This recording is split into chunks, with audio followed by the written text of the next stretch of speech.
Salmon dewasa kembali ke aliran kelahirannya untuk bereproduksi.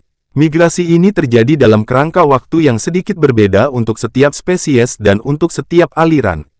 Secara umum terjadi selama musim panas atau musim gugur di 5 salmon Pasifik Utara yang umum. Ini mungkin dipicu oleh panjang hari, suhu air atau perubahan lingkungan lainnya. Beberapa salmon berenang ribuan mil untuk sampai ke muara sungai tempat mereka dilahirkan. Salmon merah muda menuju ke hulu. Salmon berhenti makan saat memasuki air tawar. Perut mereka menyisakan lebih banyak ruang untuk telur dan sperma yang sedang berkembang. Mereka mulai hidup dari lemak yang tersimpan di jaringan mereka yang telah terakumulasi selama hidup mereka di lautan. Saat ini dimulai, daging salmon mulai kurang berasa, warnanya menjadi pucat dan teksturnya lembek. Sebagian besar salmon yang digunakan untuk makanan ditangkap di lautan di mana mereka memiliki rasa, warna, dan tekstur terbaik sebelum mereka mulai di hulu. Salmon mengubah fisiologinya sebelum memasuki air tawar. Di lautan tubuh mereka cenderung mengalami dehidrasi di air laut. Mereka terus-menerus minum air laut, menggunakan kelenjar garam untuk mengekstrak garamnya, agar tidak mengalami dehidrasi. Sebaliknya di air tawar, tubuh mereka cenderung mengambil air dan menjadi kembung. Jadi, di air tawar salmon berhenti minum dan mulai memproses urin dalam jumlah besar untuk membersihkan tubuh mereka dari kelebihan air. Salmon jantan biasanya mengembangkan moncong bengkok yang disebut kipe. Meskipun lebih menonjol di beberapa spesies daripada yang lain, kipe digunakan oleh jantan sebagai sarana untuk menunjukkan karakteristik dominannya. Pada beberapa spesies jantan juga mengembangkan perbedaan tubuh lainnya. Pada warna merah jambu, jantan mengembangkan punuk yang menonjol di punggungnya. Salmon dewasa berenang di hulu ke area yang sama tempat mereka menetas. Hal ini dianggap dicapai oleh indera penciuman mereka yang luar biasa yang menanamkan bau aliran kelahiran mereka di otak mereka saat lahir. Perjalanan ini mungkin hanya beberapa ratus yard atau lebih dari 2000 mil.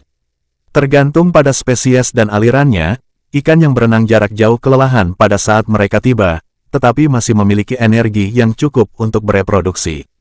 Beberapa spesies harus melompat lagi dan lagi untuk naik dan melewati air terjun di alirannya, hanya ikan terkuat yang berhasil mencapai tempat pemijahan.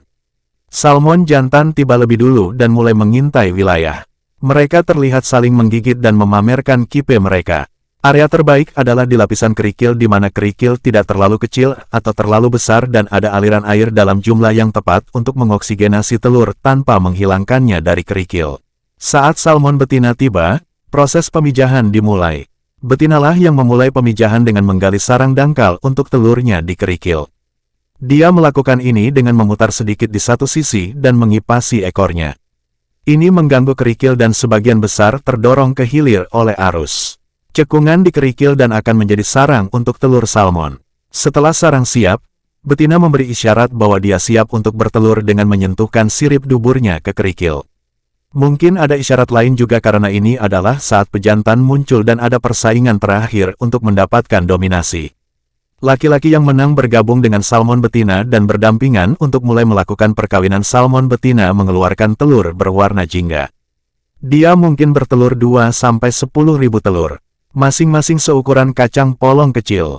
Telur salmon kaya akan kuning telur, bahan yang digunakan sebagai makanan ikan yang sedang berkembang. Telur yang telah dibuahi kemudian mengendap di sarang, agar aliran sungai tidak memindahkan telur yang telah dibuahi. Pasangan ini bergerak ke hulu dan mengulangi prosesnya.